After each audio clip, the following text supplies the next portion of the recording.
Ward volunteer అసోసియేషన్కి నేను state ప్రెసిడెంట్ని. ఏదైతే NDA government ఎలక్షన్ల ముందు వాలంటీర్లకు హామీ ఇచ్చిందో ఆ హామీని ఈరోజు కూడా నెరవేర్చకుండా మీరు వాలంటీర్లే కాదు, మీకు జీవో లేదు, పుట్టని బిడ్డకి ఏ విధంగా పేరు పెట్టాలని స్వయాన మంత్రి డోలాబాల వీరాజేశ్వరి మాట్లాడడం చాలా దారుణం. బిడ్డ పుట్టకపోతే నువ్వు ఎట్లా హామీ ఇచ్చావు? ఆ బిడ్డ పుట్టకపోతే ఆ బిడ్డకు నువ్వు 10,000 ఇస్తానని ఎట్లా చెప్పావు? ఆ బిడ్డ పుట్టకపోతే ఆ బిడ్డకు జగన్మోహన్ రెడ్డి డబ్బులు 5,000 ఎట్లా ఇచ్చాడు? ఎవరి బిడ్డకి ఇచ్చాడు జగన్మోహన్ రెడ్డి? చెప్పు సమాధానం.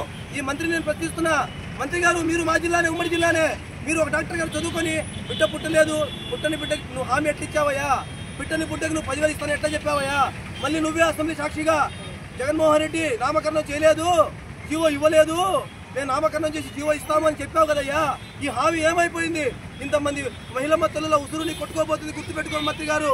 అలాగే చంద్రబాబు నాయుడు గారు 10,000 జీతం ఇస్తామని చెప్పి వాలంటీర్ వ్యవస్థని మోసం చేసి ఈరోజు 2,60,000 మంది వాలంటీర్లు వాళ్ళ కుటుంబ సభ్యులు ఇంటూ 4 వేసిన యావరేజ్గా 10 లక్షల ఓట్లు వేసుకొని 1,60,165 సీట్ల పైచీలకు మీరు గెలిచి ఈరోజు అధికారం ఏర్పాటు చేయడం మీరు వాలంటీర్ గారిని మాట్లాడతారా? 20 లక్షల ఉద్యోగాలు ఏ విధంగా ఇస్తారని నేను మిమ్మల్ని ప్రశ్నిస్తున్నా. 2,60,000 ఉద్యోగాలే మీరు కాపాడలేని వాళ్ళు ఈ రోజు 20 లక్షల ఉద్యోగాలు ఇస్తారా? ఇది న్యాయం కాదండి.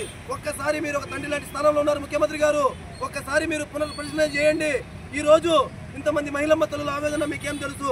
ఈ రోజు ఒకే చెప్తున్నా, వీళ్ళకి తాగుబోతు భర్తలతో జీతాలు లేక కుటుంబ పోషణ భారమయ్యి గత 5 ఏళ్లలో ఈ జీతంతో బతుకుతా ఉంటే మీరు హామీ ఇచ్చి వాళ్ళని రోడ్డున పడేశారు.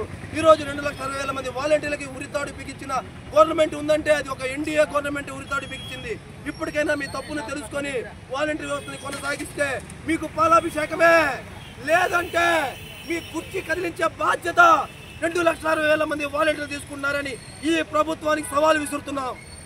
122 సచివాలయం ఉండేది. మా ఉద్యోగాలు ఇస్తామని చెప్పి మాకు హామీ ఇచ్చి ఇప్పుడు బిడ్డ పుట్టలేదు, బిడ్డకు పేరు ఎలా పెడతామంటున్నారు? మీరు హామీ ఇచ్చినప్పుడు మీకు తెలీదా బిడ్డ పుట్టలేదని? హామీ ఎలా ఇచ్చారు మీరు?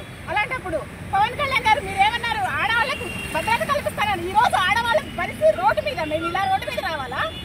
మీకు చిత్తశుద్ధి ఉంటే మా ఉద్యోగం మాకు ఇవ్వాలని మేము కోరుకుంటున్నాం. 3 జీవో అయిపోయింది అన్నారు, కానీ జగన్మోహన్ రెడ్డి 2024 మే వరకు శాలరీ వేస్తూనే ఉన్నాడుగా. 2023 జీవో అయిపోతే జగన్మోహన్ రెడ్డి అప్పుడే శాలరీని ఆపేసేయాలి కదా, ఆపలేదు కదా, కంటిన్యూ చేస్తున్నాడు కదా. 2023 జీవో అయిపోయిందని మీరు చెప్పడమే తప్ప మే 2024 మనకి ఎలక్షన్స్ జరిగింది.